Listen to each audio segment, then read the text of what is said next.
Për këtë hap shumë të rëndësishëm të Shqipërisë do të diskutojmë në këtë momente. Me mua në studio është bashkuar zoti Geron Kamberi. Përshëndetje, faleminderit zoti Kamberi që bashkoheni me ne. Një tjetër grup kapitull shumë i rëndësishëm që pritet hapet ditën e sotme në konferencën e 5 ndërqeveritare mes Shqipërisë në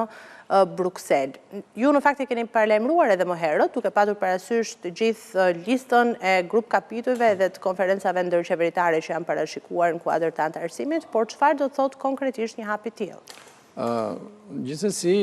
hapja e grup kapitullit të tretë, pra fillimi i negociatave për hapjen e grup kapitullit të tretë lidhet me ato proces që tashmë zyrtarisht dhe teknikisht ka filluar që prej 15 tetorit të vitit të kaluar. Pra me 15 tetor të vitit 2024, Shqipëria shënoi zyrtarisht dhe teknikisht hapjen e negociatave me Bashkimin Evropian që do të kurorëzohet me nënshkrimin e traktatit antarësimit. Grup kapitulli i parë që u hap më 15 tetor të vitit 2024, u pasua me hapjen e grup kapitullit 6, që lidhesh me politikën e jashtme dhe të sigurisht në 17 dhjetor të vitit 2024, pra shumë afër. Me 14 prill u hap grup kapitulli 2, që lidhet me tregun e përbashkët evropian, dhe me 22 majne kemi hapjen e grup kapitullit të tretë që lidhet me konkurrueshmërinë dhe rritjen gjithëpërfshirëse. Dhe mbetet edhe dy kapitujt e tjerë, që është grup kapitulli 4 dhe i 5. Pra në këto rrugtim, pra në më pak se 6 muaj do të thoja, ose diku edhe pak më shumë, pra Shqipëria edhe për shkak të objektivit strategjik që siç e dim tashmë është vendosur qoftë nga Bashkimi Evropian, por edhe nga qeveria shqiptare për të përmbyllur procesin negociator brenda 2 viteve, pra deri në fund të 2027-s, e justifikon të ritëm të përshpejtuar të procesit të negociatave midis Shqipërisë dhe Bashkimit Evropian. Grup kapitulli 3 që do hapet sot, pra zyrtarisht do të fillojnë negociatat, ka brenda disa kapituj, 9 kapituj, duke filluar që kapituj që lidhen me politikat industriale, të taksave, të politikave sociale dhe të kërkimit shkencor dhe arsimit. Pra, po ta shikosh, është një tërësi kapitush që lidhin ekonominë dhe me kapitalin human. Çka tregon që Bashkimi Evropian e shikon rritjen ekonomike jo thjesht si volum tregtar, por si një rritje ekonomike që nuk përjashton askënd, dhe prandaj është dhe termi rritje ekonomike gjithëpërfshirëse, një ekonomi e cila është konkurruese me pjesën tjetër të botës dhe një ekonomi që prodhon inovacion. Në fakt, ne kemi diskutuar shpesh për gjithë grup kapitujt që hapen edhe për ndikimin që ato kanë në tregun e brendshëm, por edhe tek jeta e qytetarëve, njëherë edhe tek përafrimi i legjislacionit. Duke patur në fokus grup kapitullin e sotëm, çfarë ndikimi do të ketë ai? Grup kapitulli i sotëm veçanërisht ka një element shumë të rëndësishëm që lidhet me ato që quhet ato kapitull që kanë bëjnë me kapitalin human. Pra, si thua, grup kapitulli i 24 që lidhet me arsimin dhe i 25 që lidhet me kërkimin shkencor dhe inovacionin. Pavarësisht ato janë dy politika të cilat nuk janë pjesë e politikave komunitare, por çdo vend kandidat për Bashkimin Evropian i ka politika të cilat i vendos vetë mënyrën se si do ta ketë modelin dhe sistemin arsimor universitar apo sistemin kombëtar të kërkimit shkencor. Ajo duhet të përballet me disa tregues që Bashkimi Evropian i ka të përbashkëta për gjithë vendet që synojnë të antarësohen, por edhe për vendet anëtare. Që tregon Shqipëria duhet të ketë nivele të larta të financimit të kërkimit shkencor, pra duhet kapi objektiva deri në 2% të GDP-s që ta financojë për kërkimin shkencor, duhet të ketë financim për arsimin, qoftë ky parauniversitar apo universitar dhe mesatarja e vendeve të Bashkimit Evropian është edhe deri 3% të GDP-s, dhe nga ana tjetër Shqipëria duhet të ndërtojë një sistem të arsimit dhe të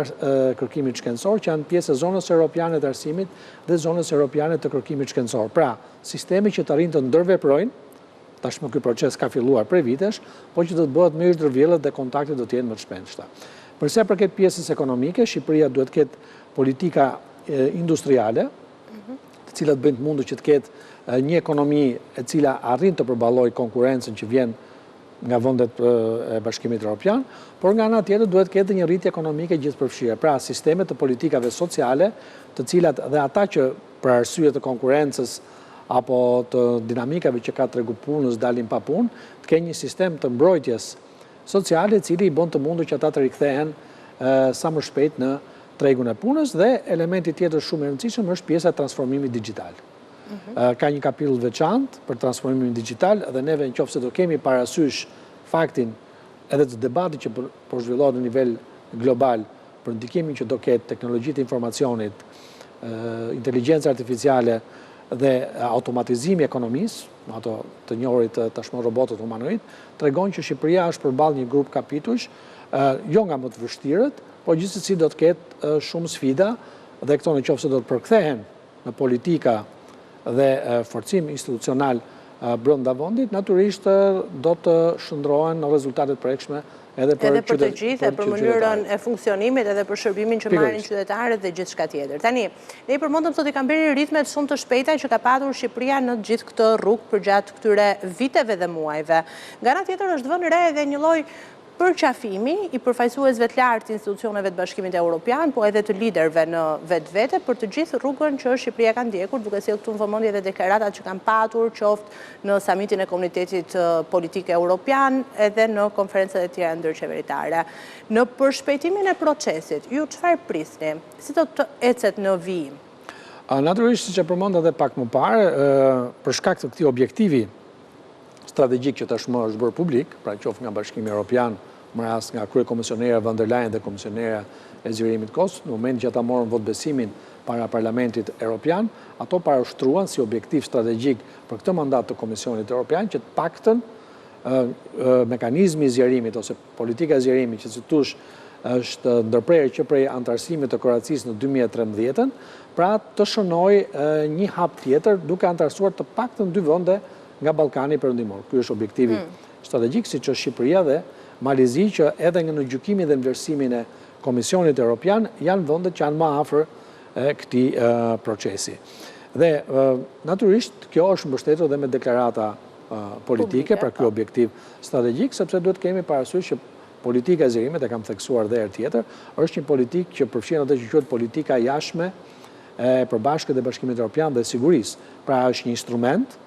politika zgjerimit, pra duke zgjeruar Bashkimin Evropian në rajone të tjera që janë në kufit e jashtëm Bashkimit Evropian, kemi një Bashkim Evropian që është më i sigurt dhe natyrisht ka edhe më shumë mundësi për zhvillimin ekonomik, sepse hapen tregje të reja. Po së pari është një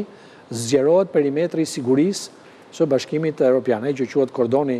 sanitar, ai bëhet edhe më i gjerë dhe natyrisht Bashkimi Evropian ndihet më i sigurt në kufit e tij të jashtëm, sepse brenda vetes do ketë vende të cilat ndjekin të njëjtat parime, standarde, politika, qoftë në politikën e brendshme apo që standardet ekonomike dhe demokracisë, por edhe në politikën e jashtme. Dhe qoftë do rikthehen edhe një herë pyetjes tuaj, do të kemi parasysh që edhe vetë procesi i antarësimit, edhe procesi i negociatave, është një proces që zhvillohet një trekëndër siç është Bashkimi Evropian, pra vendet antarë që përfaqësohen në samitet radhës Bashkimit Evropian me kryetar shtetësh dhe kryeministra, Komisioni Evropian që ndjek procesin teknik dhe shteti shqiptar. Dhe ne dim tashmë që do të ketë edhe një, nëse negociatat përmbyllen me sukses brenda 2027-s, pjesa që do vi më pas, që nuk është daqë e thjeshtë, do të jetë procesi i ratifikimit traktatit antarësimit. Çfarë nënkupton që duhet një vullnet politik nga vendet anëtare nëpërmjet parlamenteve të tyre apo vende që mund t'i drejtohen dhe referendumit për të ratifikuar këtë traktat, kështu që është nevojshme edhe ky përqafim që ju thatë i kësaj politike. Në fakt, më doja të sjellem vëmendje edhe faktin se ne në Shqipëri jemi në situatë post-zgjedhore dhe nëse i referohemi fakte edhe zotimit që pati kryesocialisti Edi Rama, edhe po i referohem kështu duke patur parasysh se Partia Socialiste fitoi pikërisht me këtë premtim, po themi, të antarësimit të Shqipërisë në Bashkimin Evropian, duke sikur të gjithë faktorët tani më janë bashkë, qoftë politika e Bashkimit Evropian për zgjerim Ballkanin Perëndimor, po nga ana tjetër edhe vota e shqiptarëve që u duk se ishte pro këtij antarësimi edhe për afrimin me Bashkimin Evropian. Kjo është e vërtetë, por aq është e vërtetë që të gjitha anketimet që janë bërë për opinionin publik, që kur ka filluar ky si proces, nëse që pas viteve 90 dhe që e dallon Shqipërinë edhe përkundrejt vendeve të Ballkanit Perëndimor, opinioni publik shqiptar ka qenë gjithmonë në mbështetje të procesit të zgjerimit. Madje shpesh me ironi në vendet anëtare të Bashkimit Evropian, por edhe nga zyrtarët të Bashkimit Evropian që kanë ardhur, kanë vizituar Shqipërinë, kanë ngelur të manitur nga kjo përkraje kaq e madhe e opinionit publik shqiptar, ku ndërkohë në vendet e tyre përkraje për Bashkimin Evropian po binte apo euroskepticizëm në një lloj po rritej. Kështu që kjo ka të bëjë edhe me filozofinë dhe me frymën që ka edhe opinioni publik, po edhe populli shqiptar në përgjithësi, edhe për shkak të një periudhe të gjatë izolimi, madje shpesh thuhet që shqiptarët, ose populli shqiptar, po flas ato që jeton brenda territorit të Republikës së Shqipërisë, de facto është i antarësuar në Bashkimin Evropian, përsa kohë që 1,5 milion shqiptarë, që që patë nga statistikat për votimin e diasporës,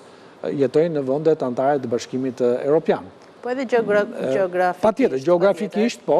geografikisht ka shumë vende që janë afër Bashkimit Evropian, po administrativisht nuk janë pjesë e Bashkimit Evropian. Në këtë rast, unë po flas edhe për një frym,